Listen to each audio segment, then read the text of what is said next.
Welcome into the Press Row Show, the #1 rated pregame, intermission, postgame show this side of the Mississippi, south of the Arctic Circle, north of the equator, west of the 51st state Greenland, south of the 52nd state Canada. We already have intern Andrew messing with the camera. What could possibly go wrong tonight? Oh, breaking news. Huge trade in Flyers land. Matt Van Nieschkopp, 2 firsts, Scott Laughton and Rasmus Ristolainen going to Edmonton in exchange for Connor McDavid.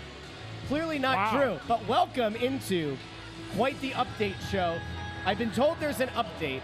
Anthony SanFilippo disappeared pregame, and when he disappears, it means one of two things. He's either talking to somebody who would know something, or he's down in a tubular meat, and I see no mustard on that lip. So, Ant, I got a funny story for you about this before we dive into anything. It also gives people a couple seconds to log on. So as I'm coming back, because normally I go over to the side of the press box where the general public can't see anything, right, to talk to my people. And tonight, and Bundy knows because Bundy was there with me at one point, we were talking actually on the other side of the door, on the side where we are, right? Yeah. And so when we're walking back over to our setup here, a fan stops me, shakes my hand and goes, I'm a big fan of the pod. I said, oh, thank you very much, whatever we're talking. And he goes, you know what? He's like, I can now tell everybody that I've seen the private conversation going on. And I was like, oh no. Oh, no. I'm not going to say who it was or who the guy's name was. But the guy, the guy, the fan stopped me and actually saw the conversation that I was having, and Bundy was having. Didn't hear anything, but he saw us talking, and he was like, "Now I know." I'm like, "Yeah, okay, great." So this guy can verify that it's not just a silly podcast. There may be people who talk to this show and have things to say. Yeah. Bundy, how are you doing? I'm doing good. It's exciting time of year in the NHL. The trade deadline is always a time where teams try to make tweaks and changes to their lineup for the better and sometimes for the worse. But it's going to be an interesting next 16 hours, I guess, right, Anthony? Somewhere around there. Finding out what exactly is going to happen in hockey trade world. And for the Flyers tonight, Anthony had a pretty good chat with somebody over there, and I don't know, has some good information. I got a little bit myself, but it is an exciting time, and a lot of teams are trying to change the look of the way that their team looks heading into the playoffs and for their playoff fortunes as well. So we'll see how it goes. Yeah, I think ultimately what's going to happen is we got to figure out what goes on with Rantanen first in the NHL before anybody really starts diving into trades. Now, that doesn't mean you will hear a Rantanen deal somewhere first before other trades come out, but teams will know. So the GMs will know, hey, we're out on Rantanen now. Now we can move on to our plan B, and so that things will... Scott Laughton, very close number 2 option. So things will start to ramp up thereafter, right? So I do think that everybody is kind of waiting to see what happens with Carolina.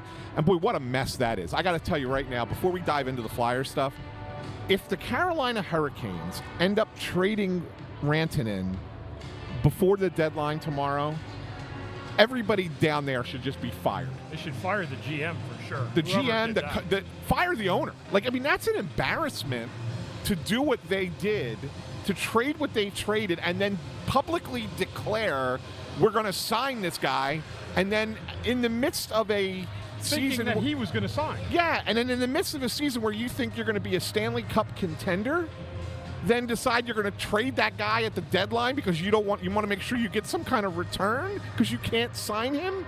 Give me a break, man. That is poor management. Well, and I mean, listen, I doubt. It'll be interesting to see if they get back what they gave up. There's no chance. I mean, even if you had 2 or 3 teams in some form of a bidding war, there's only so high you're willing to go, especially because presumably he wants to test free agency in its entirety. It's a total miscalculation on Carolina's part to make that deal without any assurances. You need to be a place that's a destination, and if you're going to make that, okay, this is where it gets a little bit political, but when you go to Carolina, right, and you see what's in Carolina, it looks like a ghost town. You're not in Raleigh. You're around a perimeter. It looks like farm country where the guys live. If you make that trade to Philadelphia, you can really wet your beak, right? Chicago, Philadelphia, you're like, wow, what a city. Great fans. Really cool place to play. Awesome location on the East Coast.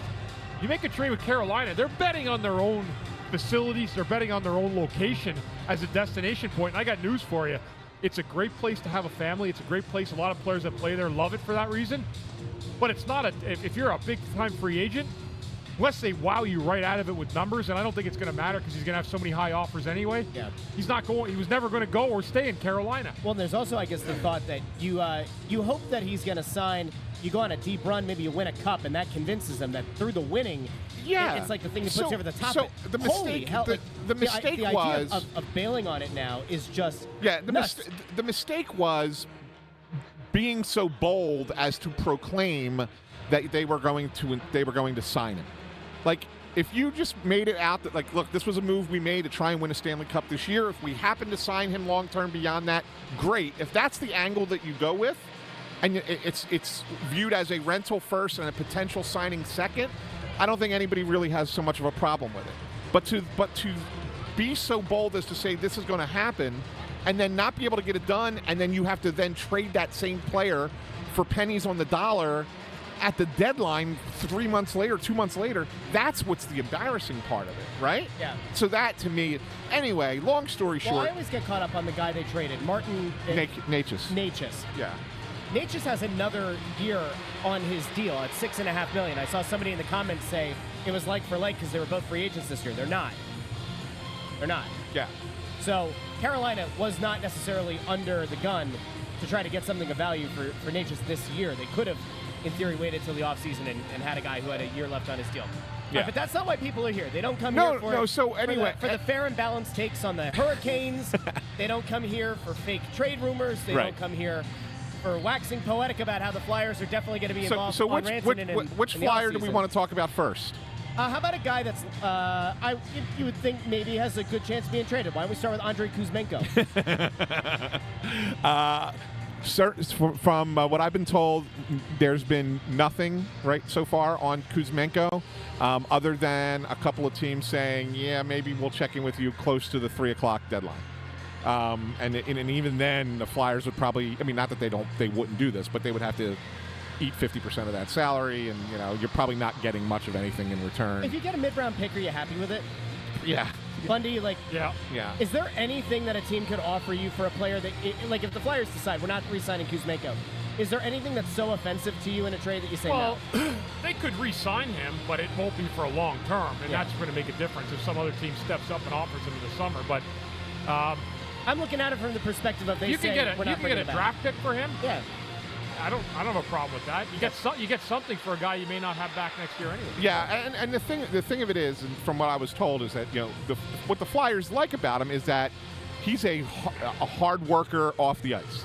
Like, this isn't a guy who you got to kick in the pants to kind of get his game going again, right? Like, he works, and almost to a point maybe it's too much that it gets his legs a little tired for games, and they wish he would actually kind of pull it back a little bit. But no, he's not a dog by any stretch of the imagination.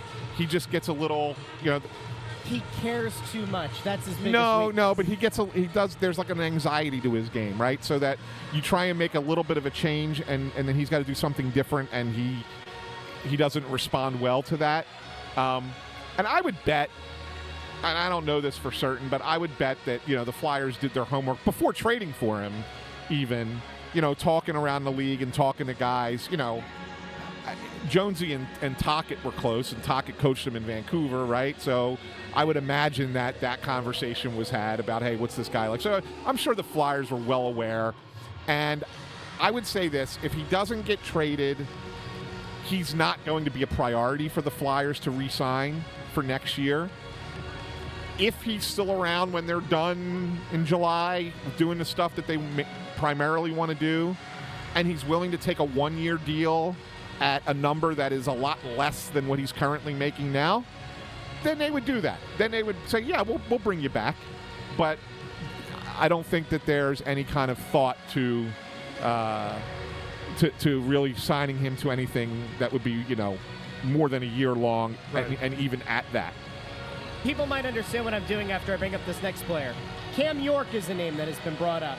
It's a name that teams are definitely interested in, have been interested in.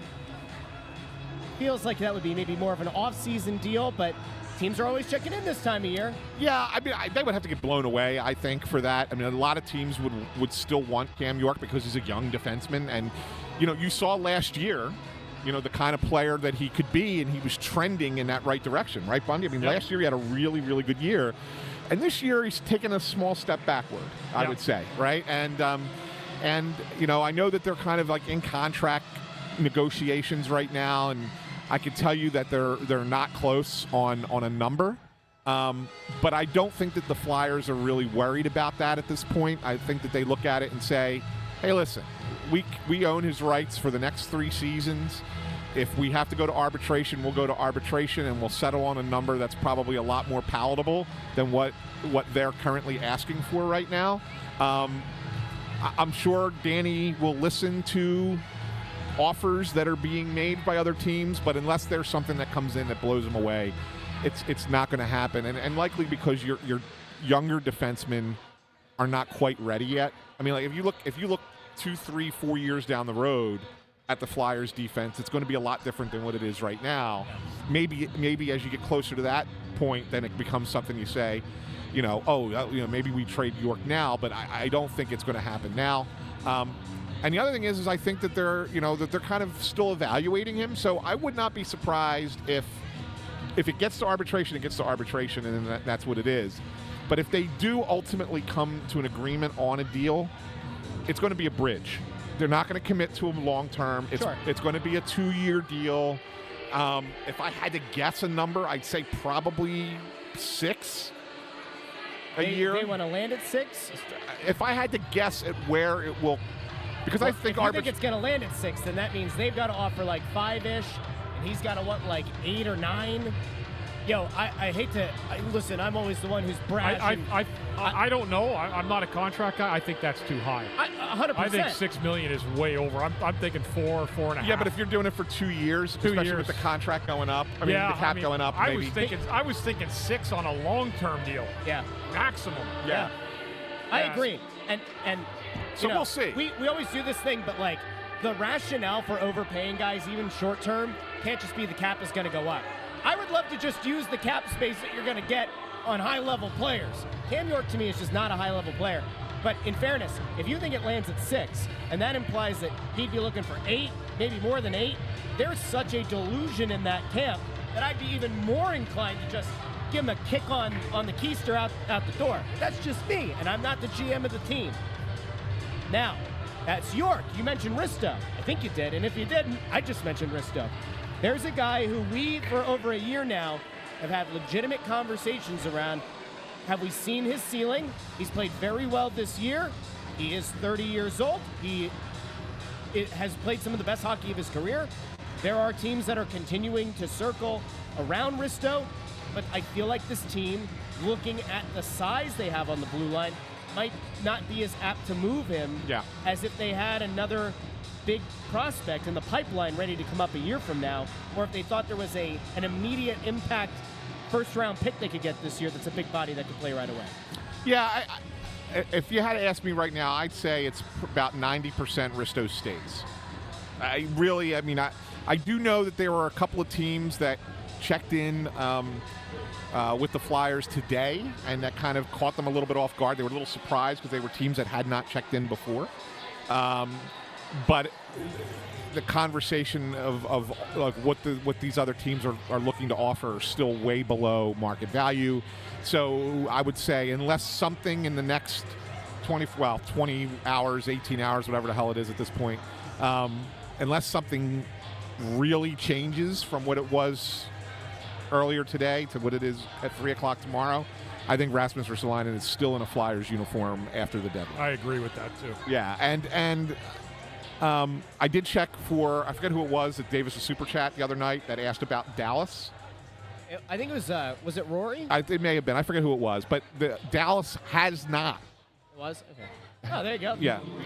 Dallas has not checked in on Risto.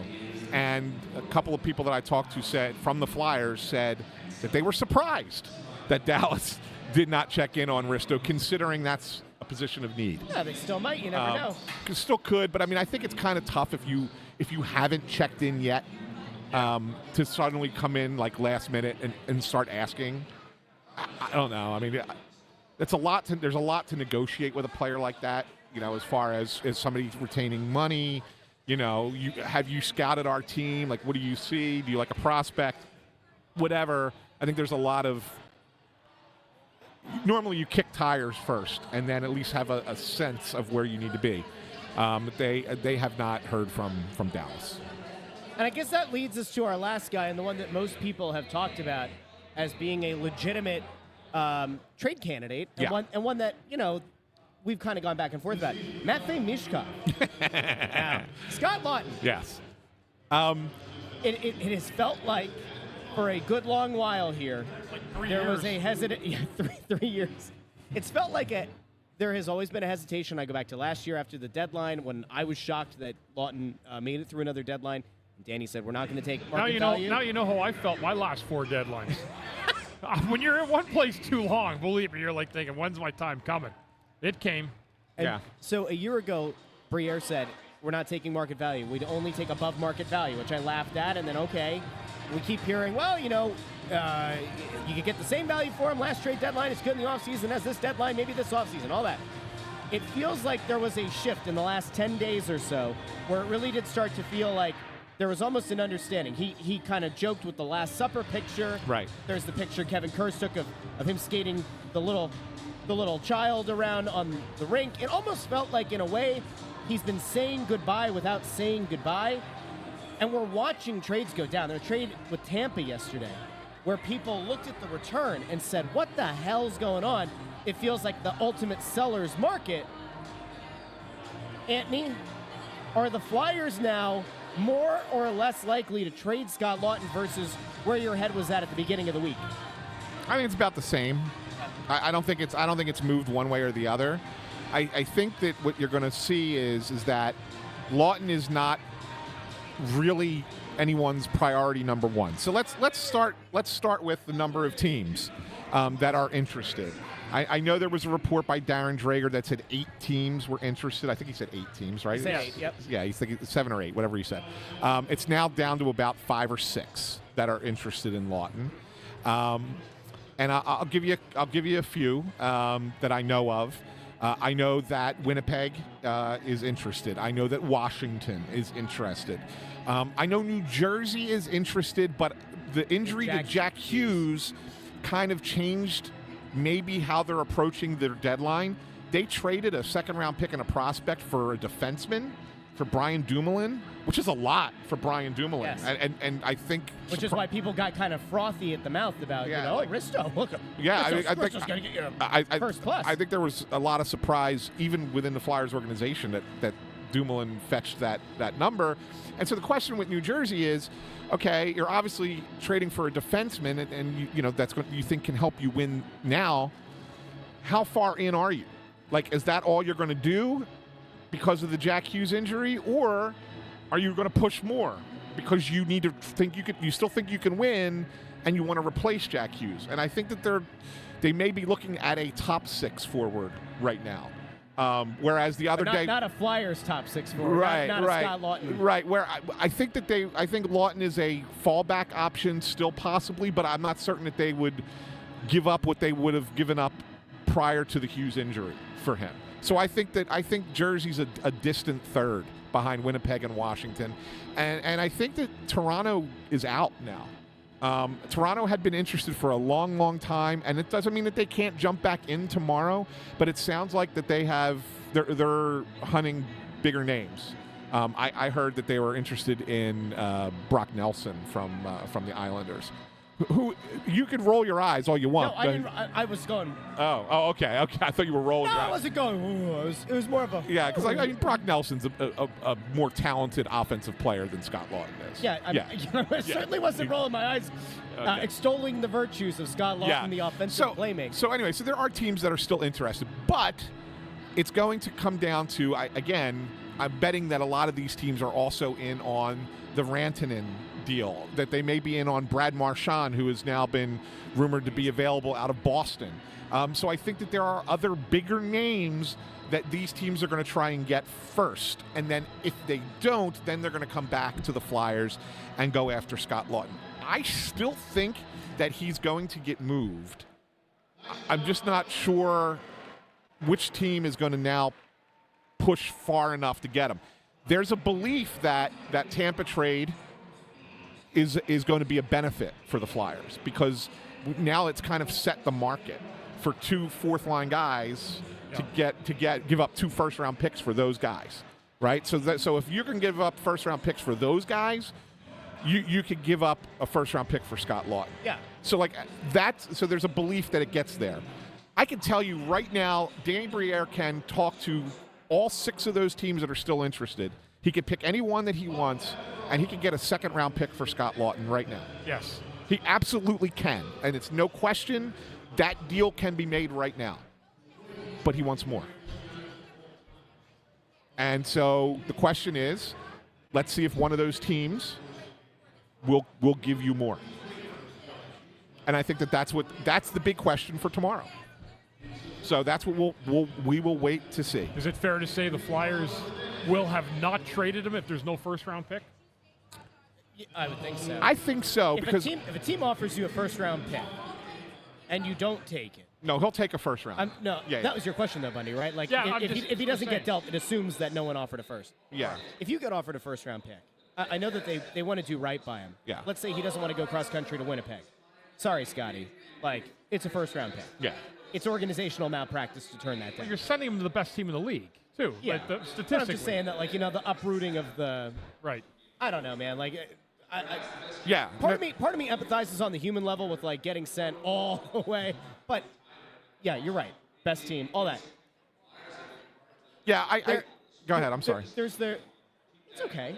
No, I thought you were done talking, and then I realized you weren't. There is certainly going to be a thought out there, and I'm sure we'll talk about it today. We'll talk about it Saturday if we do some kind of a deadline show. I don't know if we're going to or not. If we don't, I'll do my show, but I don't care. There will be some kind of coverage from this group tomorrow after the deadline. If they don't make a trade, we are obviously of conflicting views. People can assume that.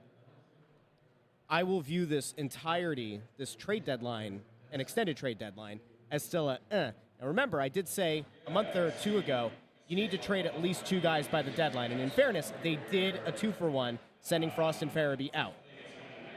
But with all of the fervor that there has been around Laughton and all of the interest that's been expressed over the last year in Aristo, and the fact that there have been teams checking in on York, I'm not saying that you sell low on any of these guys, but there is going to be a very large group of fans in this fan base who are going to feel like, wow, there are a lot of trades going down. 17 trades have gone down since the Four Nations ended.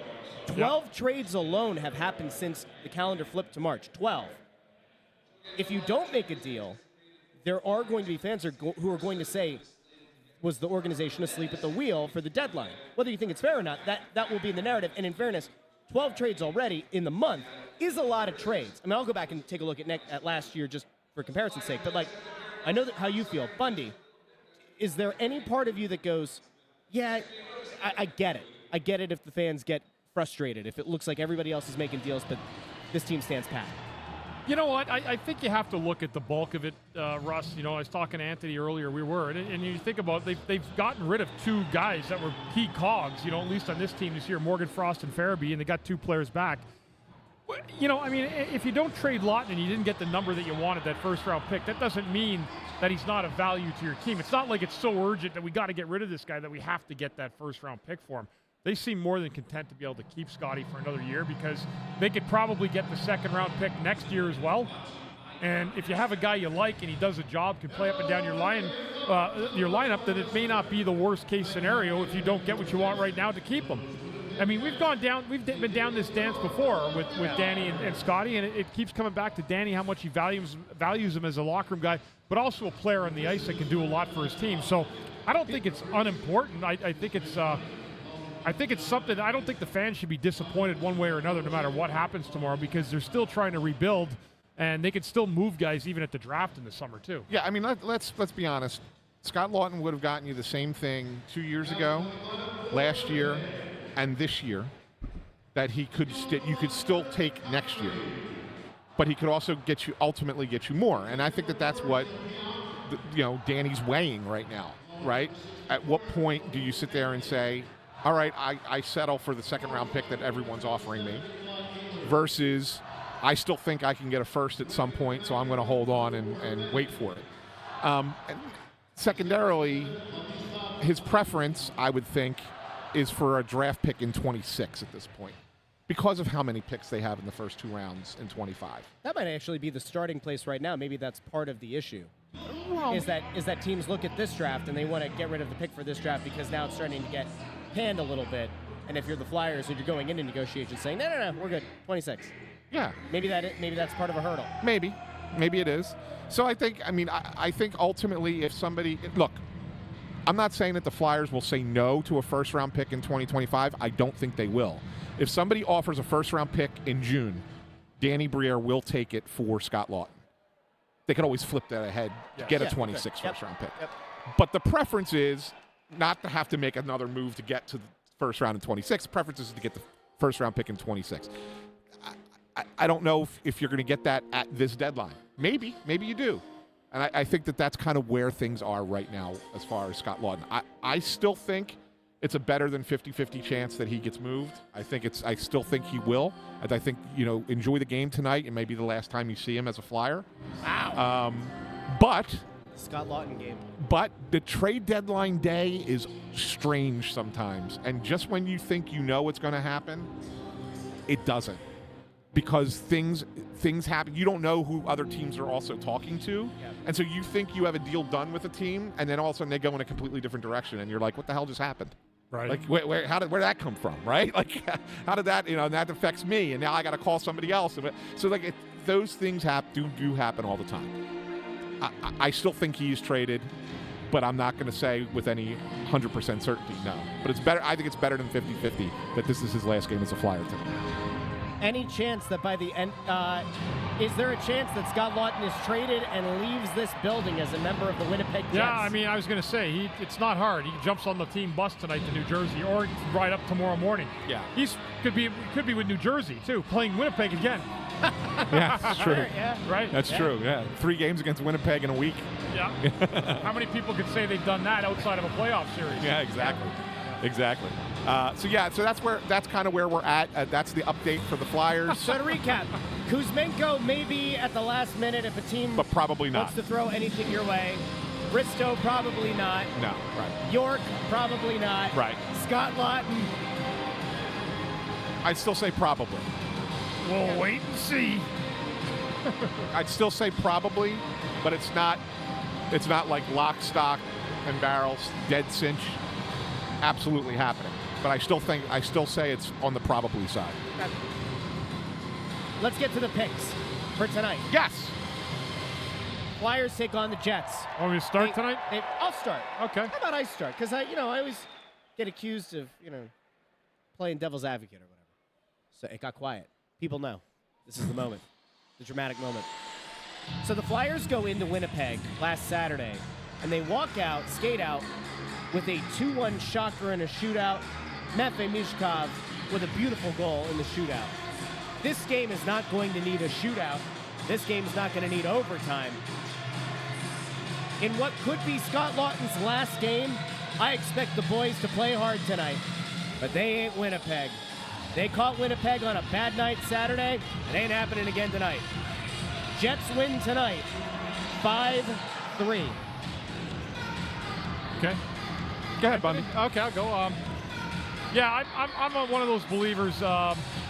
It's hard to beat the same team, especially a high-caliber team, twice in the same week in a span in a home and home. I tend to agree with Russ on this one. I'm going to go with 4-2 Jets. Intern. I do actually believe that this is going to be Scott Laughton's last game as a Flyer. I think he goes out on a win. Also, Connor Hellebuck not playing tonight. I'll take the Flyers 4-3. Yeah, and that's the one thing is that the Flyers play well for whatever reason against this team. They do. I don't know what it is. But Winnipeg struggles against the Flyers system for some reason, and I don't know why. And the fact that Hellebuck's not in goal for Winnipeg, Yeah, that's true. makes me think that the Flyers might actually. I thought that they were going to lose the game in Winnipeg and win the game here, and maybe I'm going to be wrong twice. But I'm going to pick the Flyers tonight, and I think it's a 3-2 final. Which will deal Winnipeg its 4th straight loss, if that's the case. Yeah. Yeah, they ain't losing 4 straight. Bundy, there's good news. That will draw you level in the standings with Ant when you pick up a win with me tonight. Okay. So that's good. We're gonna pick up some ground on Ant and intern tonight. Okay. Those are things you can believe in. Now, tonight's game. Don't forget to hit What? send. What do you want me to do? Hit send I got so everybody else can, You're right, dog. can pick. The tweet is now out. You can reply to the tweet, or you can drop it here in the comments. Do you expect there to be any trades during the game tonight? I'm not saying just the Flyers. I'm saying in general. Yes. Okay. Yes. It's the night before the deadline. Usually there are trades the night before the deadline. I'm going to set the over/under at 1.5. Yes. I'll go over. Over. Yeah. That by the time we wrap up shop tonight, or you want to include the late games, I guess. Yeah. Okay. Yeah. Before the night's out. By the time the cock crows, you expect 2 or more trades. Yes. Yeah, I didn't go sacrilege. I didn't say 3 times. Yeah. Bundy, over under 1.5 trades made by the end of tonight. I'm going to go over that. Yeah. Yeah? Oh, yeah. Yeah. Intern? Over. Wow. I'm actually going to say conservative night in the hockey world. I think it happens. Do we want to put this as an extra bonus? Right at 7 No. o'clock, too. So whatever happens at 7 o'clock and after, that's the trade. Okay. Right, Russ is so desperate for extra point opportunity. I'm making up BS reasons to have bonus points. I'll take the under. I love it.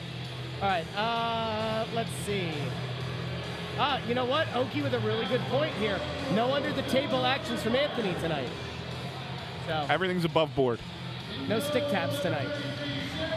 Guys, I'm talking about a rooster. Why are people getting upset with the word that I used? Have they never heard of coq au vin? It's a nice French dish, coq au vin. Coq au vin? Coq au vin. Yeah, I know what that Well, is. You know, It's a great chicken dish. and red wine. And red wine, and you can serve that over some pomme puree if you want, and sonny. The real French word to call it, Russ, is coq au vin, but they call it coq au vin. cocoa van, Yeah, not cocoa melon, coq au vin. not cocoa melon. That's what intern Andrew likes to watch. It's a kids show. They do like nice little nursery rhymes. All right, and on that, we will be back. First intermission, second intermission, and post game. If any news breaks, you'll hear about it first here on the Press Row Show. Talk to all of you. First intermission. Bye.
Welcome into the Press Row Show, the #1 rated pregame intermission postgame show at the side of the Mississippi, south of the Arctic Circle, north of the equator, west of the 51st state, Greenland, and south of the 52nd state, Canada.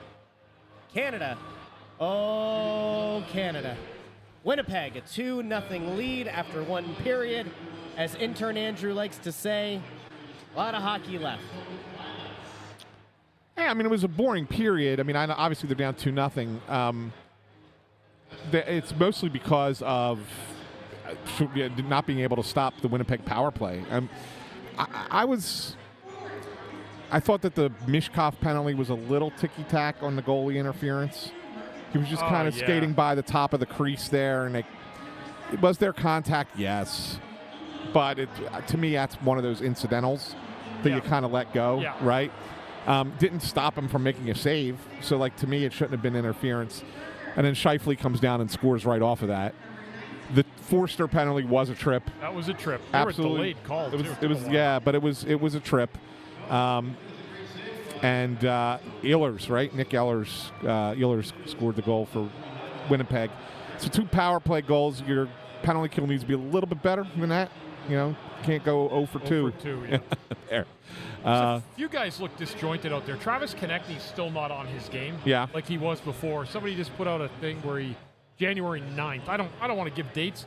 It's certainly been since a game or two before the Four Nations, and then certainly afterwards. He looks like a tired hockey player right now. Yeah, he does. He's just a hair behind on plays. You could see him almost get there and not get to where he needs to get to. But he's not alone. I mean, there's other guys that had a kind of a disappointing first period there. No, there's no doubt about it. It was not a great first period by the Flyers. It was too easy on the penalty kill. They're down 2 penalties to none. They did not generate enough offense to try to get Winnipeg to draw a penalty. Yeah. It was not as bad as Calgary, but it's not far off. Yeah. And Tony Louie, I know he points out that Konechny has only 2 goals since January 9th. You cannot measure, just so you know, you cannot measure a player and how they're playing specifically by their goal total. You just can't. Now, that's not to sit there and tell you that Travis Konechny hasn't struggled for a little bit here. He has. I don't think he has played poorly for 2 months. You know what I'm saying? I don't think you go back to January 9th and say, oh, man, he was bad in January. Right. I don't remember that either. Right. It just wasn't. It might not have scored a goal, but doesn't mean he was playing bad hockey. I think he's kind of feeling it a bit and has been feeling it a bit for about a month now. And I think that's fair. And I think it's fair to put some criticism in the past month. But to make it a 2-month thing, I think it's a little unfair. Fair enough. Yeah, I don't think it's 2 months either. I don't. Has not been better in the first tonight, but I think he's trying to do too much again. Yeah. To be honest with you, and I think he needs to move the puck, get to the front of the net. That's where he gets his bread butter, when he makes plays in tight around the net. I think the complaint is what we talked about post-game a couple nights ago, though. It's not, because remember, going into the other night, he had 10 points in his last 15 games.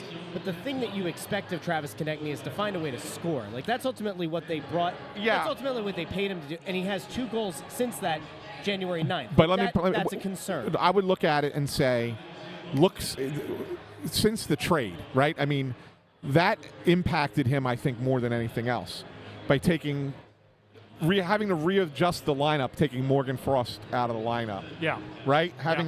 Because you really don't have another center there to play with. He's playing with Laughton as his center, and that's, it's not a knock on Scott Laughton, but he's not a playmaking center. No, he's not. Right? And but Owen Tippett has 4 goals in his last 5 games. What does that mean? I'm just saying, players find ways to score. He's supposed to be your big money guy. He has to score. I'm not trying to take anything away from him, Russ, but this is where you have a disconnect sometimes.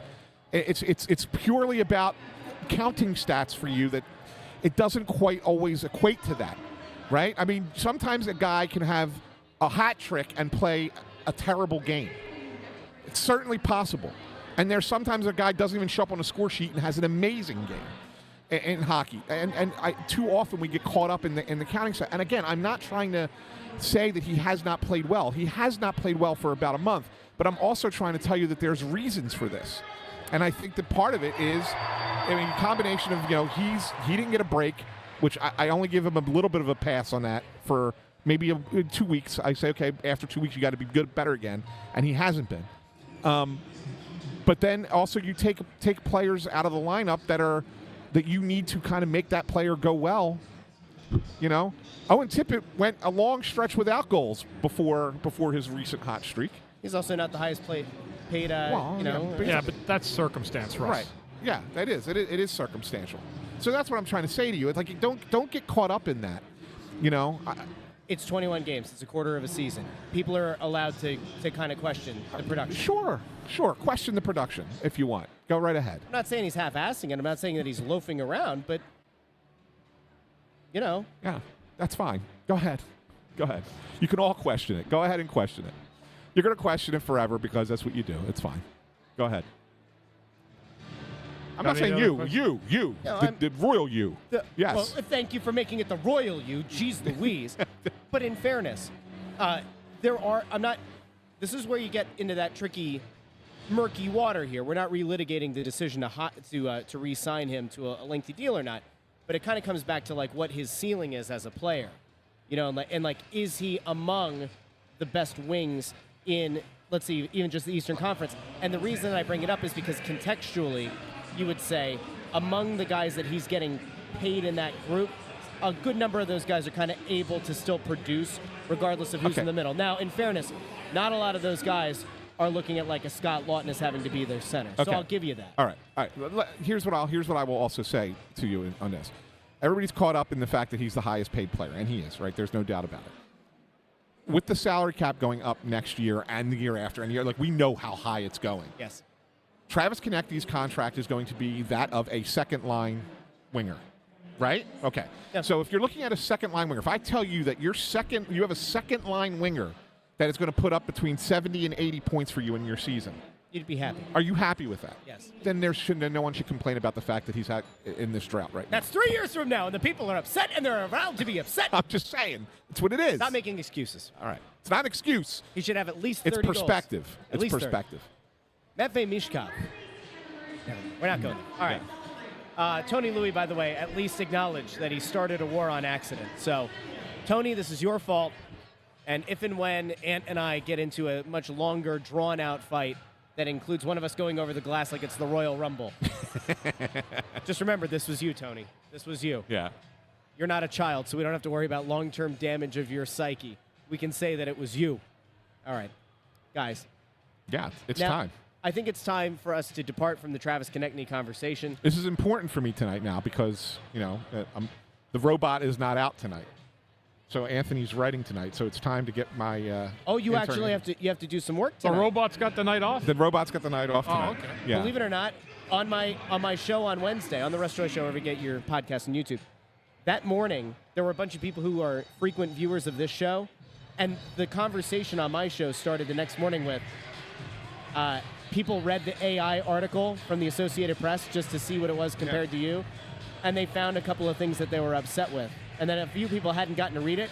So there was like a side conversation going on in the comments about whether or not it was a smart idea by the AP to replace. Well, I mean, so just so you know, what the robot decided was the key moment in the game the other night was the third goal by Calgary that put them up 3-0. Oh, it was it? Never mind the fact that the Flyers came back to make it 3-2, and then that next goal was the backbreaker, that was right? the backbreaker. Right. So but that's what the robot decided, that the goal that made it 3-0 was the. The robot said it must be true. Yeah. He's like Dickie Dunn. If Dickie Dunn wrote it must be true. It must be true. It must be true. I'll tell you what else must be true. Whatever fact and stat intern Andrew found for tonight, we have now arrived at the stat of the night, brought to you by intern Andrew. How you doing, young fella? Doing great. How are you? Good. I'm with you, Ant. I'm Team Human. Thank you, sir. Yeah, you got it. Thanks. He didn't say it's you, the human, though. Well, that goes without saying. The royal you. human. The royal human. The royal you, yes. Go ahead. So I probably should have mentioned this on Tuesday, but this information was not made privy to me until I had already done my stat of the night. But about 7 minutes into the first period on Tuesday, Flames scored. Yeah. And then they scored again. And they scored again. And then the Flyers scored to make it 3-1. That was the fastest 4-goal stretch in the entire NHL this season. Really? Wow. Yes. So the previous high mark. The was- robot didn't know that. So how much? But in fairness, you wouldn't have either. He would have had to give that to you. That but was the still. fastest I'm a human. 4 goals The fastest scored in the 4 league this year? Yes. How much Was was the it? 3-1 when it was 3-1. That was the fastest 4 goals scored. Correct. They were Holy jeez. They were all within 2 minutes and 14 seconds of each other. Wow. It Wow. was the fastest this season. The previous high mark was February 8th. It was San Jose and Dallas. They did it in 2:17. Wow. Wow. How It's about crazy that? though, because as that was happening the other night, we kept looking at each other like, "What the hell's going on?" Yeah, we were flabbergasted. It was like you look away and another one's in. Anyway, Was that so? That's not the that's stat not of the the stat night. of the night. No, it was. Oh, it okay. is. It is for this one. I'm saying I should have said it on Tuesday, but I Gotcha, did the Okay. JVR one instead. No, Okay. that's fine. No, it's good. That's a good stat of the night. I can't use it for my game story. That's all right. Sorry about that. Maybe something else will come up. Maybe you'll find something else that I could use. Maybe I'll find something from a robot. Who knows? Absolutely. Oh man, all good. All good. Good stuff though, Andrew. That's a good stat. Thank you. That's a great stat. Yeah, it Yeah. really is. Yeah. What a By the stud. way, Tony Louis pointing out, Russ, there was a trade during the first period. So you are now one trade. We only need one more before the end of the night to beat your over-under number. Set it at 1.5. Maybe I set it too low. Yeah. Yeah, That's okay. I think you may have 1.5. I can't imagine there won't be another trade in the next 2 periods. Yeah. And not just necessarily this game. Like we actually extended it to any late Oh, games. late game as well. Okay. Yeah, including the late I think games we as should have well. only made it the this game, as this game is going on. Yeah, that'll be your defense when you're wrong. I have a stat of the night. Yeah, go ahead. Did you know that Nick Seeler has passed Andrew McDonald for 5th all-time on the Flyers blocked shots list? He did. 580. That's a lot of blocked shots. Who's on the list? That's a great question, my friend. Why don't we play a little bit of trivia? There are 4 players in Flyers history who have blocked more shots all time for your team, your town, your Philadelphia Flyers. Ant might have just gazed at a couple, but have at it, boys. Is Chris Therien one of them? Chris Therien is decidedly not one of them. He didn't give up the body enough. That's really weird. I would have thought I would have been on. I honestly thought you were on the list. Chemo Timonen. I thought- Timo Timonen is number 2 on that list. Wow. So, and 500 Eric Desjardins. 956. Desjardins, no. Wow. Really? You know why, though, Bundy? I think, and this is, I have no rationale for this other than just it's the era that we're in. I don't think they tracked block shots as well. I agree. In your day, I think we're going to see a lot of these people are more modern. All right, well then let's go Braden Coburn. Brandon remember- Coburn is 4th on the list. Yeah, it's going to be. 833. It's an age thing. Yeah. That's It what is, it is. yes. Yeah, Yes. it is. Because there's no way that Chemo played less games than me and blocked more shots. So you've my got- role. There's no way. Yeah. So Chemo, Coburn. We know Sealer. 2 more. The Steelers played here a couple hundred games. Yeah. He didn't have more blocks than me in 750. Don't Right. come after me. I'm just saying presenting that's the stats, Bundy. that's a dumb stat because they haven't carried the 70s, My 80s, stat or was 90s. way better. All right, come on, keep going. So two more guys, right? Yep. Can you confirm that it was a recent player? Yeah, Both of them. yeah. Yeah, that's what. So there's a recency bias to this stat. Pronger wouldn't have been here long enough, Nope. right? No, it wouldn't have been. Think about somebody who is billed as being Provorov. Provorov is one. I almost said him. I didn't think it was a Provorov shot has the blocker, most though. block shots in Flyers history, 1,035. Does he? The only remaining guy in the top 5, still plays for the team. Sanheim. Travis Sanheim. Oh, okay. With yes. 882. Yeah. Yeah. So it doesn't go back. I to, would say that that they probably started tracking in like 05, 06. Okay. It's my guess, Yeah. right? Because coming out of the lockout. I can attest. That's one thing I can tell you. I blocked a ton of shots. Yeah, that's why you were my first guess, Bundy. Yeah. That's the shame, too, is you have all those scars to show for it, but the record books don't smile upon you, fella. So who had the hardest shot that you ever blocked? Ooh, that's a great question. The hardest shot I ever laid down in front of was Al McInnes. Wow, that's a hard shot. Yeah. He used to be over 100 You know what he miles an did? hour. He actually pump faked the block. I laid down and I'm like, oh man, this is gonna hurt. And he pump faked the right shot. And he went around, just took a shot from the outside, a bomb. I came back after, I was like, shoot, on the bench. And Craig Ramsey was the coach. He goes, you laid down in front of that. Like you were willing to do it. Yeah. Can't give anybody any crap for that. That guy can hammer the puck. Do you remember where it hit you? It didn't hit me. He hit the net. Oh. He scored. He pump faked me. I just laid right down. I'm Okay. like, if I'm going to take it, I may as well take it right now. Al McKinnon's is a good player. Yeah. Okay. Good player. Yeah. So according to Greg Bondarenko, it says the stat was starting to be tracked in 05-06, so I was right about that. There you go. Nice job. Yeah. Not bad. Nothing happened in that 05-06 time frame. That's right. Yep. Yeah. Yep. Where do we want to go next? We have 2 minutes left. Bundy, it's not time to ask what the Flyers need to do in the first 5 minutes Well, of the period, they need to find some energy. They need to find a groove and start getting after the game a little bit more. I think they're waiting a little bit too much to see what Winnipeg's doing. Get after the game. Get the puck in deep. Get a cycle going. Activate the defense. Put people in front of the net. Make life miserable on this goaltender. It's not Connor Hellebuck in nets tonight. It's Eric, what's his name? I don't even know. well, let me ask you that- Comrie. Eric Comrie. Eric right? Comrie. He's got like a, 916 save percentage coming into it, I think. Bundy, do you think that there's any element to this of... He's 6 and 8 on this team. Do you think that there's any part of the Flyers that found out Hellebuck's not in net? And do you kind of relax as a player?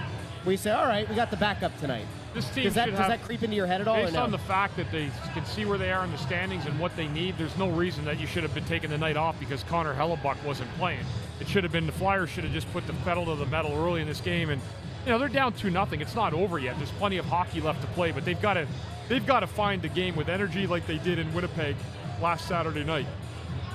Yeah, they need a second period like they had. What was the game here?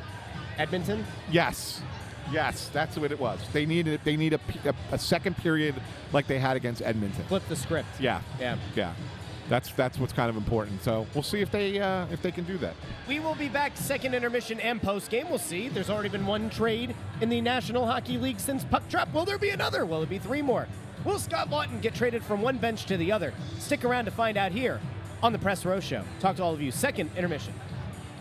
Oh, I almost hit the wrong video. There we go. Now we're good.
Welcome into the Press Row Show, the #1 rated pregame, intermission, and postgame show this side of the Mississippi, south of the Arctic Circle, north of the equator, west of the 51st state Greenland, south of the 52nd state Canada, north of the Panama Canal.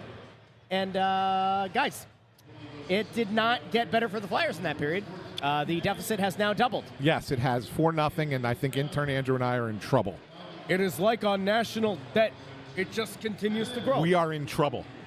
Yeah. Officially. I think you are. Yeah, this is big trouble now. 4-0. I mean, it's, Yeah, and they did not look good at all. No, they have not. They had a chance on the power play, but man, 5-on-5, it's like they're skating in quicksand. Yeah. They look like they're just like they've been run ragged. Like they look really tired Yes, tonight. they do. Yeah. And it's only going to get worse because they have 5 games left on this homestand over the next 9 days. So good thing they get to sleep in their own beds, I guess. Yeah, I guess so. And With a look, back-to-back this weekend. you know, Sam Erson, the third goal, that to me is the backbreaker. Can't go in. Can't let that shot in. You can't let that shot in. That shot from such a wide angle, clear vision of it, and it like beats him under his arm or over his pad, somewhere in that general vicinity. Yeah, and that just can't happen. It went when he went down. It was like it was just under the blocker, kind of in between. Like it found a home between the blocker and his pad, and right? his pad. And yeah, that just can't. That's a goal just can't go in. Yeah, that one hurts. And then the fourth goal was not. Well, that was a team systems play. I mean, it basically Winnipeg marched the puck down the ice to what ended up being a 2-on-1, and Adam Lowry just tapped it home. Yeah, you know, it made it 4-0. I mean, it was Winnipeg was doing a lot of what they wanted to do. They're a very good team, but they didn't get a lot of pushback either against them. So given that, we're going to take the second intermission show in a slightly different direction. We're going to go back to the old Monty Python. And now for something completely different. Very good. Yeah, like that. Yeah. I once won an award for my performance of doing some Monty Python sketches. Yeah? In New Hope, in high school. Really? I did.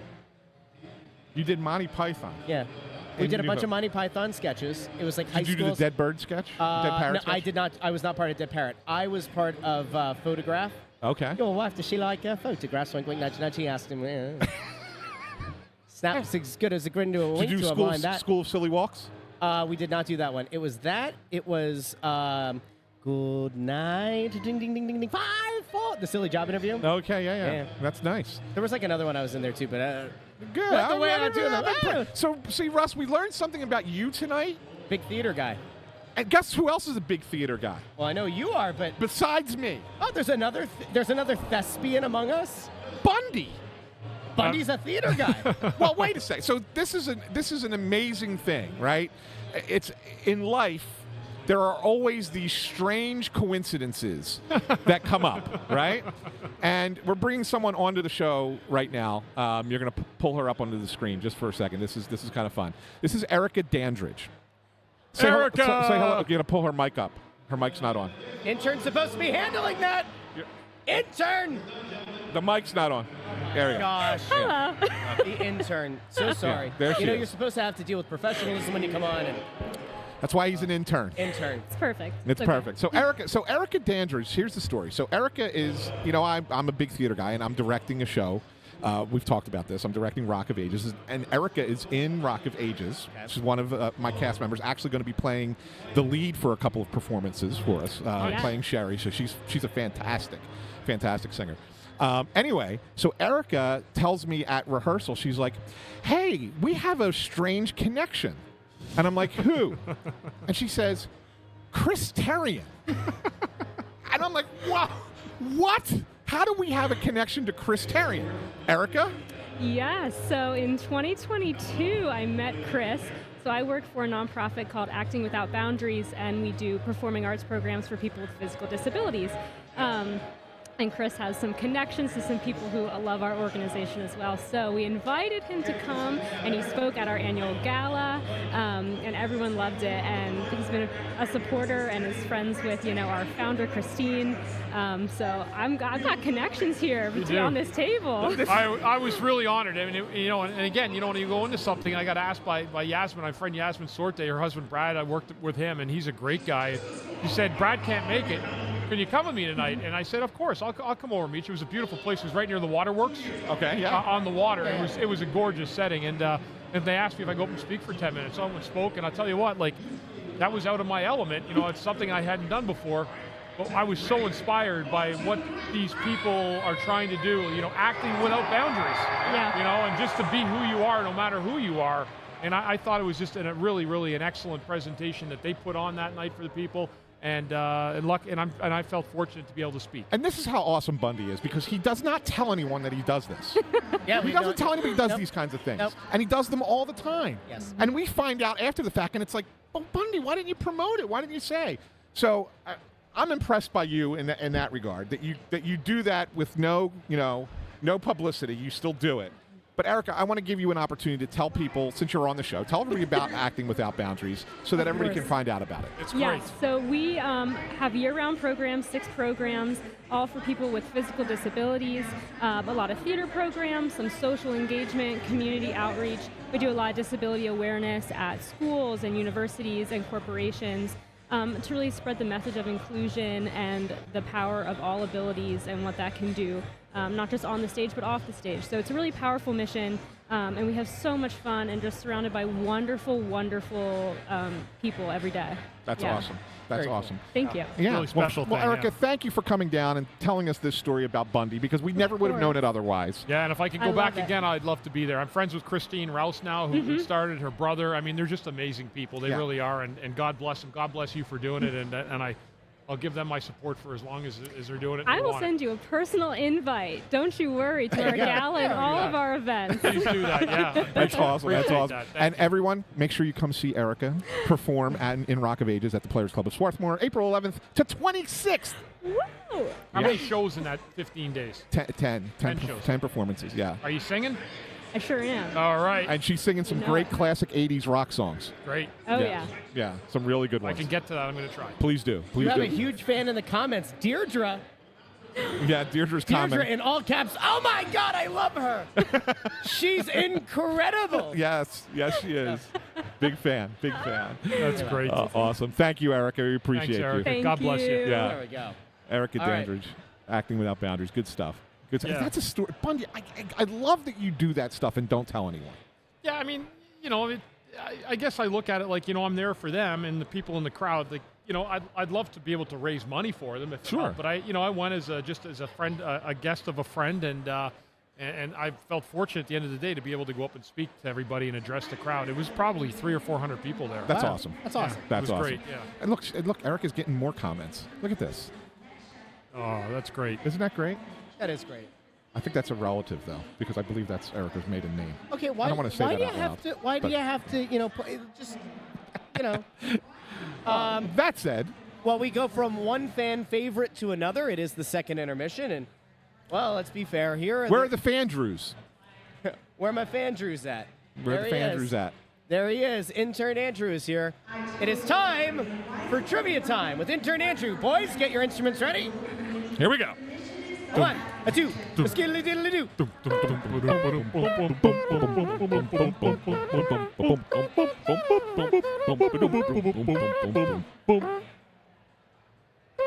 Thank you. You can't leave it on like the I unfinished thought we were cadence. good. I thought we had a good cadence, and then you added a little something. Because my last note, it ended on like an unfinished Because cadence. you have to always. No, it just made have me the last note. uncomfortable. You know about that sensation in music, the unfinished cadence. Yes. Yeah. Yes, all right. I do. An unresolved. I'm supposed to know what that is. Unresolved chord. Anyway, continue. Intern. Tony Louis has an intern Andrew jersey. I didn't know we made those. Wow. All right. So If he seriously got a jersey with Intern Andrew on the back, that'd be wild. It'd be phenomenal. That'd be wild. what number would you want it to have? 1? Do you want to be number 1? No. 0? Too corny. No, that's worse than 1. 100. I think- 0. Yeah. Think of a number that equates to Penn State. Not number 1. So. 0, the amount of people who take responsibility for things at Penn State. No? There you go. No? Did you do the trivia? 0. yet? 0 national championships James Franklin has won. That's great. Yeah, that's so funny. Who won it again this year? Penn State made it there, didn't they? Yeah. Ohio State. Oh, that's right. Yeah. The last 2 years, it's been my 2 arch nemesis, Michigan and Ohio State.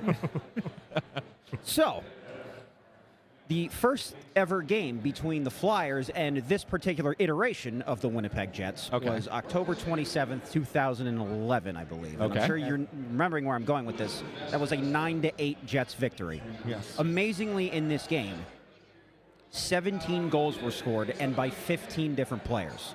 So can you name the 2 guys that had more than 1 goal? They were Atlanta then, though, right? No, they were Winnipeg. They were It Winnipeg. was the first time It that was they here. were the Jets. Joffrey Lupul. No. Billy Leno. So this isn't. This is so. Just to give you you're in the right ballpark. I'm in the time frame. So you're in the right ballpark. So this was the game where Briz was lost in the woods. Oh. This is my video that went viral on YouTube. Yeah. Lost in the woods. Yeah. Needed the compass because I'm lost in the woods or whatever exactly he said. Yeah. So that was the game. So it was here. It was in this building, and they lost 9-8. And you're asking, what's the question? 15 different guys scored. Giroux had more than. So 2 guys one? had more than 1 goal. Who were the 2 guys? 2 guys had more than 1 goal. Who were the 2 guys that had more than 1? Hartnell. No. He had 1. Simmer. Nope. Danny? Briere is 1. I just guessed. I had no idea. That was a total dumb luck. It wasn't Giroux. It wasn't Simmer. It Must be wasn't. somebody on Winnipeg, or is there 2 Flyers? Ironically, they're both Flyers. The Jets had 9 goals with 9 different players. in that game. JVR. JVR. Really? Jets had 9 goals by 9 different players, and just to exemplify how spread out their offense was that game. Yeah. Nick Andropov was the first star of the game for Winnipeg. He had 1 shot on net the entire game. Oh my God! Stars that night. And it went in. It was the game winner, I guess. Who picked the stars that Who night? had the goals for the Flyers? Let me pull up the. Did Lupul or Leno have one? Let's see. It went. So what I remember from that game, You and have tell it? me if I'm wrong, Briz didn't start the game. I think it was Bobrovsky. He came into the game And got lost in the woods. and was terrible. I think they pulled Bob after like 3 goals or 4 goals, and then Briz was All awful. right, who had him for the Flyers? Hartnell, Giroux, Briere, Talbot, Briere again, Matt Reed, JVR. Oh, what a game that was! The Jets 9 goals on 25 shots. Their shooting percentage was 36% in that game. The Jets won that game. Yes. 9-8. 9-8. Oh, yeah. 9-8. Yeah. Yeah. No, You can I'm out find here that all video. alone, and I am lost in the woods. Yeah, I need find my compass because I was lost in the woods. Yeah, I wish you could find who picked the stars for that game to give Nick Antropov the first star. Wayne Fish. Is there a way to look? I wouldn't No. even The know. only way, yeah, there is a way. The only way to find it would be to go through the NHL app, or not the app, or the NHL website, and go back and pull up the report on the bot. What the hell is it called? Event summary, I believe it's called. Event summary. What was the date of that game? October 27, 2011. Yeah, it would be on NHL.com. You would have to find the game. I can show you where to find it. Manny Problems says it was Carchidi. So does Brian C. I hope that's the case. All right, where am I going? I got this. So go to box score. Uh-huh. Go to the bottom, and there should be over on the side game summary and event summary. Look at game summary first, because I think it pulls up the page. There you go. Scroll to the bottom. It should give you the stars and who selected them. Stars selected by. Wait, what? Selected by Chris Therien. Wait a minute. Wait a Selected minute. by Chris Therien. Wait a minute. By God. By God, what I a swear heel to God, turn. I didn't know that. By God, what a heel turn. Bundy picked the 3 stars. I wonder why there had to be a reason, because I was methodical picking them. Bundy Who are the other picked two? Who are the other two? Stars. By God. Tanner Glass and Briere. Good God almighty. I can't believe that. How funny is that? Yo, this is like, Who got the game winner? It must have been Antropov. that's what I said before. He got the That- 9th goal. There's no way. Gotta give in a game like that, you got to give the game winner to the guy who got the Hold on, game-winning I'm goal. gonna It bring wasn't up. him. It was Andrew Ladd, who was not a star. Well, then I must have. Something's going on. You know what, Bundy? There was so much scoring, you probably just said, screw it. Just I put might. it. Yeah, Nick- they come to you with 3 minutes left, did right? Nick And they're like, even all right. score? Hold on. Nick Antropov scored to put the Jets up 5-1 in the second period. That's what you probably picked the stars at that point. And What'd just you go said, home? Screw it. Just leave it as That's is. great. Tanner Glass. What did he do that game? I mean, just to show people. Tanner Glass on the- had 1 on the- goal on and the 2 stream, this assists. From Yeah. the Flyers Radio Network. a young intrepid reporter by the name of Chris Therien. I couldn't believe what I was reading there. That's unbelievable. That is one of the of all the weird things that have happened on this show, and in fairness, there have been many weird things and coincidences and everything. Yes. the likelihood of this random-ass game and him calling this out and Bundy dunking on the selection only for it to be Bundy himself. I think that's the we best shut the moment show in the down. history I of the think show. There had to be a reason I took it. He must have been dominating the game or something. Let me see if I can find. Took one shot. But it was a big shot. It was a big one. He was a -1.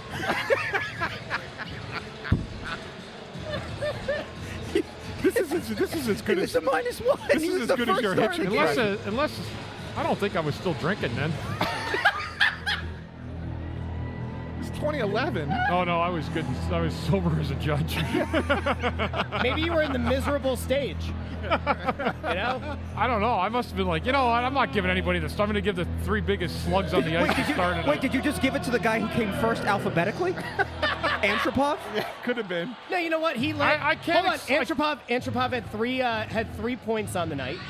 There you go. He had 2 assists. Oh, well, you got to say that. He and Blake Wheeler and Tanner Glass all had 3 points on the night. Glass also had 1 goal, 2 assists, as did Antropov. The difference is the plus-minus, I guess. Glass was So plus I 2. took 2 guys that had 3 points on the winning team. Yeah, all right. That makes were sense. both like kind of slugs. Like, okay. That makes sense then. All right. And I gave Briere, the Flyers' probably star player, the gratuity of Briere the third led, star. He led all. You didn't tell he me there's led, 1 goal and -1. You got to say there's 3 points. Briere led all scorers that game with 4 points. He was tied with Timonen, but he had 2 goals, 2 assists.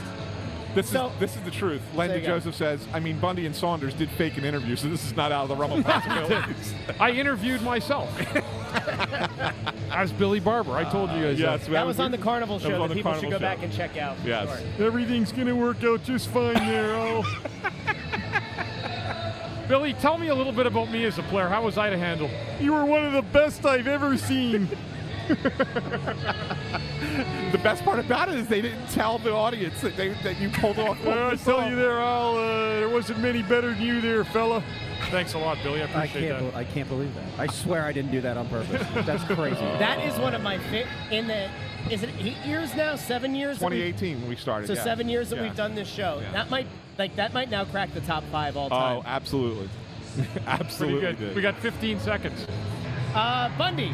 Got it. Flyers need a good minute. Not first 5. They need a good minute to get things going. Through 40 All right. minutes, here are the top 3 stars. Whoever's got 1 and 2 in this game is getting his stars in mind tonight. All right, we'll be back. I'm off. post-game. I'm out of here.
Welcome into the Press Row Show, the #1 rated pregame, intermission, and postgame show this side of the Mississippi, south of the Arctic Circle, north of the equator, west of the 51st state, Greenland, and south of the 52nd state, Canada. Bundy, this was not a game to remember for the Flyers. Last Saturday, they go out to Winnipeg. Nobody gives them a chance. Nobody gives them a chance, Bundy. The ultimate underdogs. I did. Bundy gave a good chance. And they won 2-1 in a shootout on the road on Saturday. And, man, the difference that a few days makes. The Flyers are now in the midst of this really brutal stretch of games at home. And it has not gone to plan thus far. A 4-1 loss that realistically was a shutout. I mean, a garbage time goal. But Mishkov got one late. Nice, beautiful shot, unassisted, to just tell you what kind of game it was. It's a late goal, beautiful shot, unassisted. Yeah. It's kind of like a little microcosm of the entire game. Right. Yeah, I mean, there's some guys that have just been invisible right now for the Flyers, and it has not looked pretty at all. Travis Konechny, we talked about him. I don't want to beat a dead horse, but he's been really down lately. Yeah. Really having a hard time finding his game. So, I mean, he looked out of place tonight at times. He's too good of a hockey player to look like that. That's now 2 goals in his last 22 games. I think we extended that to. And we talked about this on one of the intermission shows. The fine folks who listen after the fact in the podcast feed, they can always go back and check that out over on the YouTube. We don't put it in the podcast feed, but it got a little bit heated up here on the panel. But it just wasn't a good game. There are very few positives you can take away from this one. I will, once again kind of bring up a concern here. Sam Ersson, the first 2 goals of the game are on the power play. But the remaining 2 weren't exactly great goals to give up. And it feels like his confidence right now is kind of shot.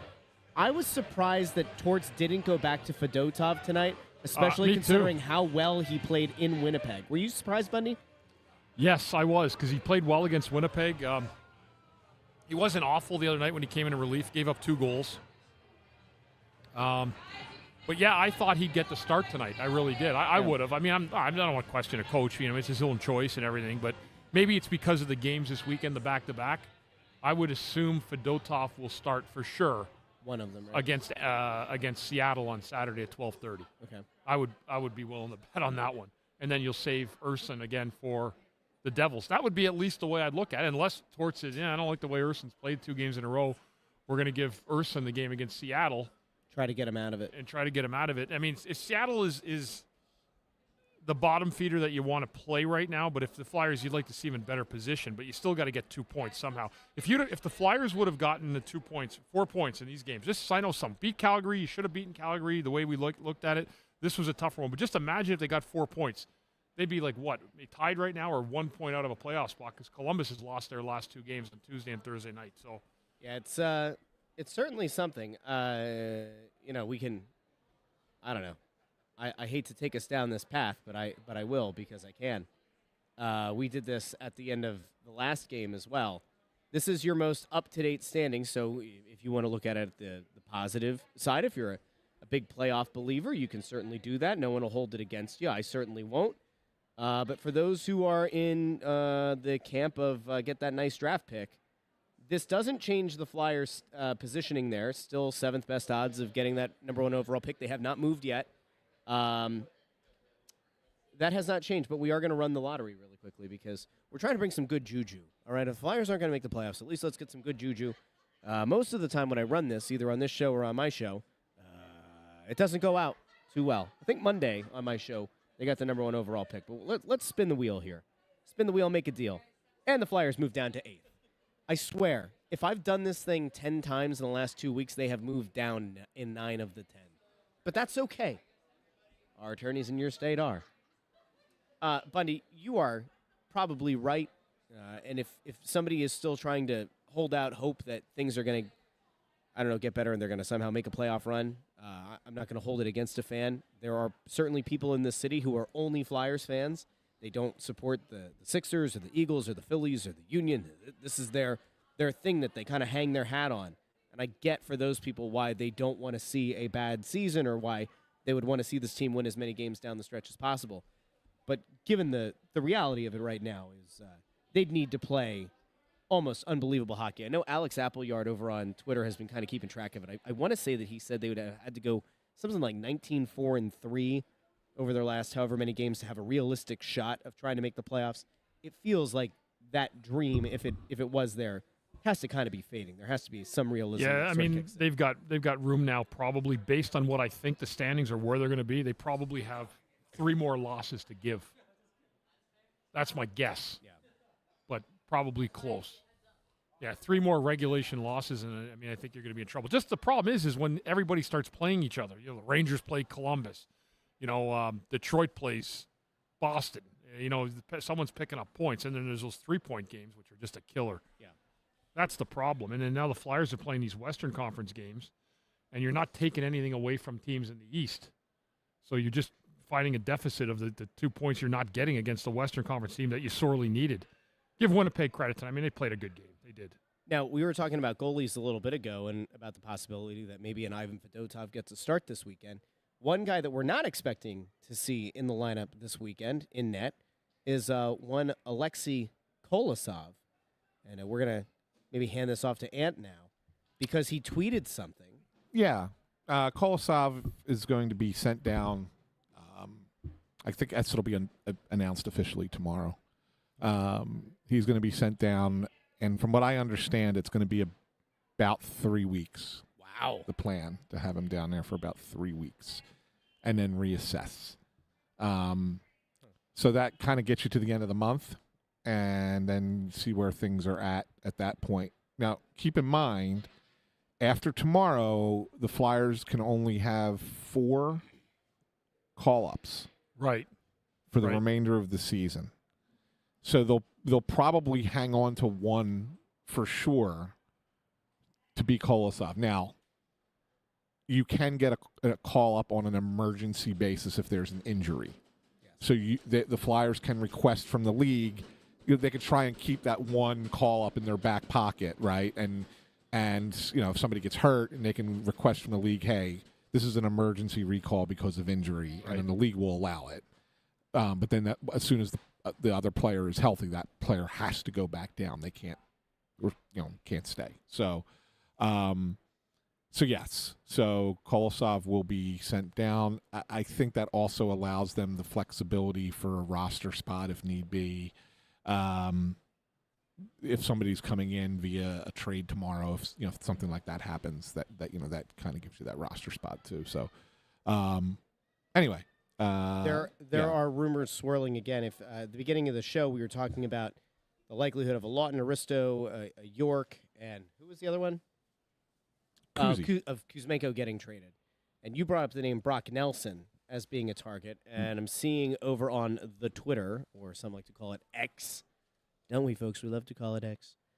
Arthur Staple, who covers the Rangers and Islanders for The Athletic, tweeted 5 minutes ago, sounds like Brock Nelson will be traded by the Isles. Yeah, So we'll see where he ends up landing. He's considered one of the top 2 or 3 guys that are going to be available at this deadline. So not surprised by that. So I know Toronto was really interested in Nelson. I wonder if there's something there. But there's other teams going to be pushing for him as well. I mean, he's a nice player. So you've got him out there. You have Rantanen, we talked about pregame. Crazy. Potentially being moved. One would think that while Scott Laughton is certainly not at the level of those players, that you're probably waiting on that market to settle at least a bit before you can actually come to an agreement for a guy like Laughton. Yeah. I mean, the big names are going to – you may not hear the big name trades before the smaller trades, but trust me when I tell you that if a team knows they are out of the running for a big name player, that's when they will go to the next tier down. So once these contenders are out of the conversations for the guys that you just mentioned, that's when Danny's phone is going to light up for conversation on Scott Laughton. Interesting. Yeah, I mean, but it's just like nobody's going to give up their asset tonight for Scott Laughton if they think they have a chance at a bigger name early tomorrow. That's just kind of how you look at it, right? Yeah. You said earlier in the night, while Drager put out the thing a day or two ago about potentially being 8 teams circling on Laughton, you said it was probably down to 5 or 6 now. Yes. It'll be interesting to see what ends up happening. Yeah, and again, of the 5 and 6, I got to think that Winnipeg and Washington are close to the top. I think Jersey's still in there, but I'm not curious. I'm curious to see what Jersey is willing to give up after trading a second-round pick and a prospect for Brian Dumoulin. How bad is the Hughes injury? He's out for the year. Oh, is that right? Out for the year. He won't be back until training camp. Wow. Yeah. So that's the thing. So to me, that shifted what they needed as far as a forward. To me, prior to the Hughes injury, they were looking for a Scott Laughton type. Mm-hmm. And while they could still use that type of player, they need a top 6 forward now. Yeah. Because you don't have Jack Hughes. Yeah. And if you're trading a 2 and a prospect for Dumoulin, that tells me that you're all in on this season, even without Jack Hughes. Yeah. So I got to think Jersey shifts a little bit to look at a top 6 forward. And then maybe if there's still something there that they could do and work out, they would. But that's why I think that I think that they're kind of, whereas last week I thought they were the leader in the clubhouse to get Laughton, I now don't think that anymore. Okay. I think that Winnipeg and Washington are ahead of them. I think Winnipeg is probably the one. I mean, I don't know. I may be wrong, but I think that it just feels something about it. Like Winnipeg could use him up and down their lineup. Oh, sure. Yeah, easily. Yeah. Sure. Washington too. Huh? That's an interesting. Yeah. The Washington thing is really interesting, and it's not far, right? Like if you're thinking about, I was like, what I said pregame. There's like the human element to it about not being sent across the country, right down 95, not bad. Gives you an actual chance. You get to be on the ice potentially when the game, the record-setting goal is scored by Ovechkin. Maybe not, but you be in the arena. I don't know. I feel like this is going to be a wild deadline. Are we like how many big name guys do you expect to be moved by tomorrow at 3:00 a.m.? Do you think both Rantanen and Nelson are moved? Or is there going to be another name? Could an Elias Pettersson be back in play? How many big names do you expect to get moved? If you had to guess.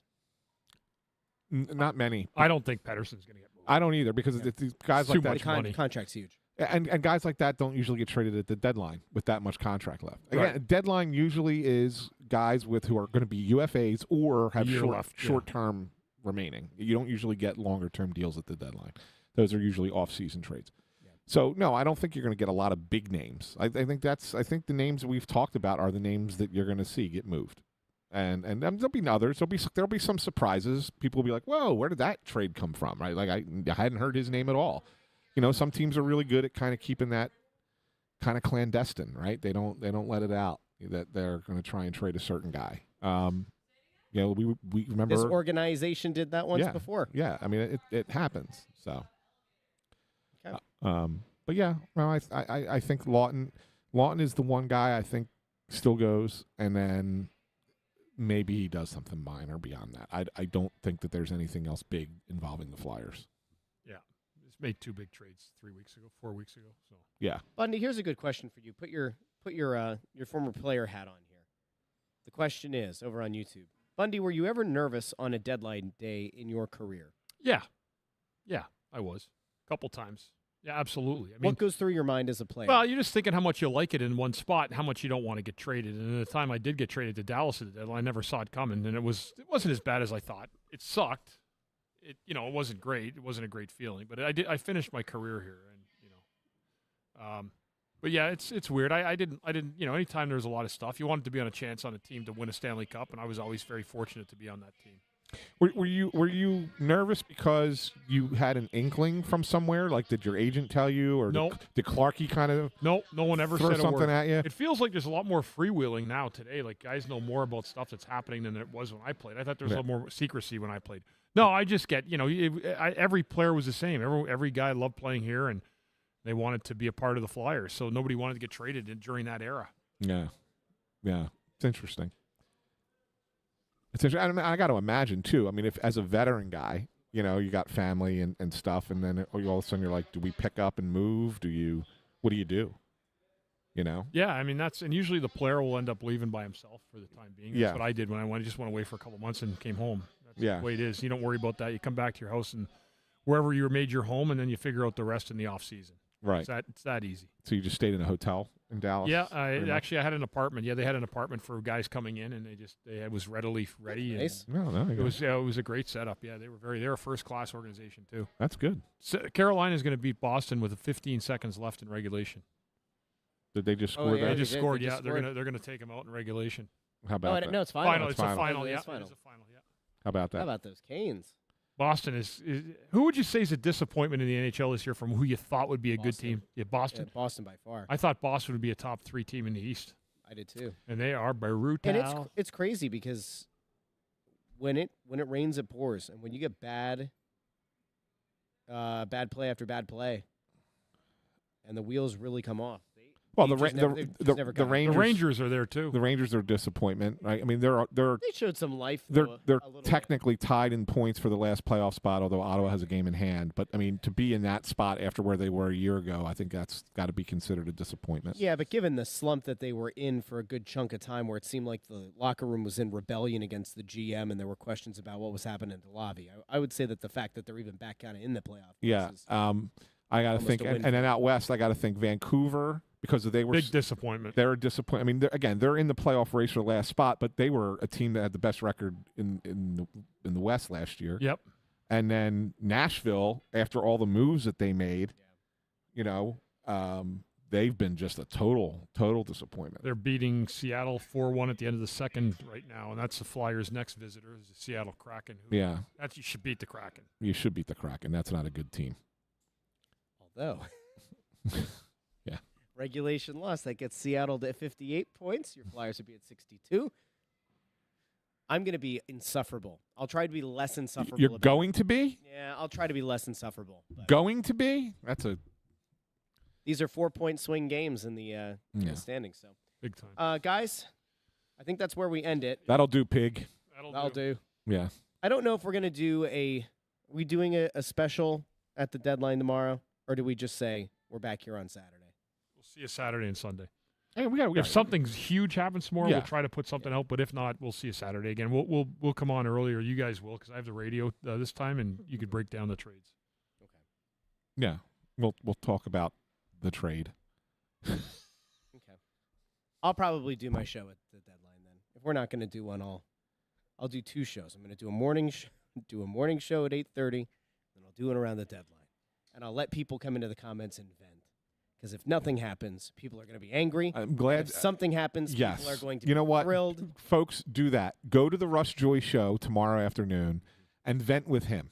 That's right. Vent with him. And then they can get it all out. And then when Saturday comes around, they can be happy-go-lucky for you. Oh, yes. Yes. Oh, yes. He's using my line now. Oh, yes. See the mood he's in? This is good. Mm-hmm. We found a good place to end. Thank you to everybody who joined us. Thanks, if you could everybody. do us a favor, like the video, share the video, subscribe, and if you listen after the fact in the podcast feed, it still helps. You can go leave a 5-star rating over on Spotify or Apple Music, Apple Podcasts, and then you can leave a 5-star review, and we'll read it on the show. So until Saturday and Sunday and next Tuesday and next Thursday and next Saturday, this has been the Press Row Show, the #1 radio pregame, intermission, and postgame show. We'll talk to all of you Saturday here on the Press Row Show. Have a great day or night or whatever, everybody. Thanks, everybody.